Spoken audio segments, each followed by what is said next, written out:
श्रीराम समर्थ. जयाचा जनी जन्म नामार्थ झाला, जयाने सदा वासनामात केला. जयाच्या मुखी सर्वदा नाम कीर्ती, नमस्कार त्या ब्रह्मचैतन्य मूर्ती. जय जय रघुवीर समर्थ. सद्गुरू श्री ब्रह्मचैतन्य गोंदवलेकर महाराज यांचं प्रवचन.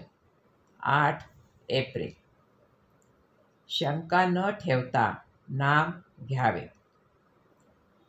नामस्मरण करायला सांगितले की लोक सबबी सांगतात, पण खरोखर नामस्मरण करण्याच्या आड काहीच येत नाही.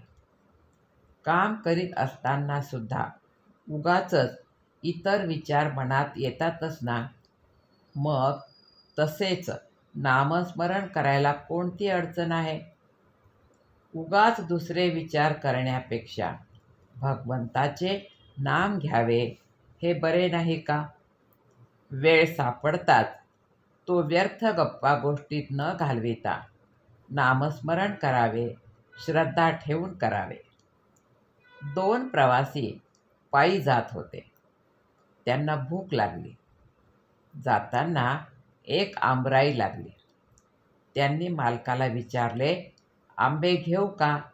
मालक म्हणाला, 15 मिनिटात जितके आंबे खाता येतील तितके खा. दोघांपैकी एक होता तो मालकाजवळ चौकशी करू लागला. या शेताला पट्टी किती, मालक कोण वगैरे पुष्कळ विचारपूस करू लागला. दुसरा मात्र भराभर आंबे खाऊ लागला. इतक्यात 15 मिनिटे झाली.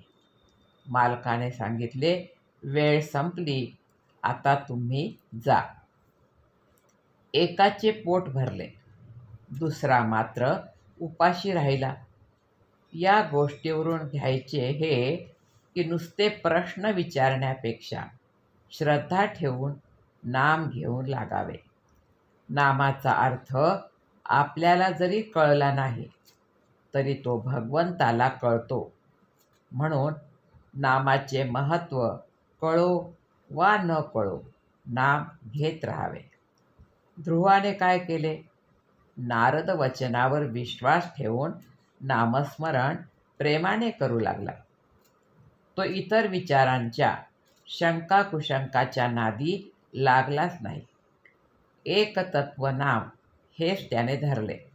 म्हणून त्याला नारायण प्रसन्न झाला. संत निस्वार्थी असतात. ते तळमळीने सांगतात, त्यावर आपण श्रद्धा ठेवावी आणि नाम घ्यायला सुरुवात करावी आणि अखंड नामातच राहावे. नाम किती दिवस घेत राहावे? नाम सोडावेसे वाटत नाही तोपर्यंत ते घ्यावे.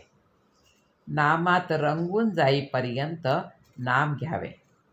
रंगला की नाम सुटणारच नाही. भगवंताचे नाम हेच श्रेष्ठ आहे. त्या नामात रंगेल तोच खरा. चरित्र विसरले तरी चालेल, पण नाम विसरू नये. कारण नामात सर्व चरित्र साठविलेले आहे. ज्ञान, उपासना, कर्म वगैरे मार्ग आहेत, पण सर्वात नामस्मरण हे सोपे साधन आहे. एक मोठा किल्ला होता. तो अभेद्य होता. मुंगीलाही आत प्रवेश होणे अशक्य असा तट होता.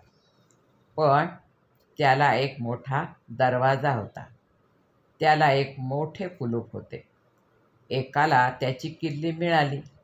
मग प्रवेश सुलभ झाला. तसे नाम ही किल्ली आहे. परमार्थ कितीही कठीण असला तरी नामाने तो सुसाध्य असतो. नामावर प्रेम आणि श्रद्धा बसत नाही अशी तक्रार करतात. संत वचनावर विश्वास ठेवून अखंड नाम घ्यावे, त्यानेच समाधान होईल. आजचे बोधवचन.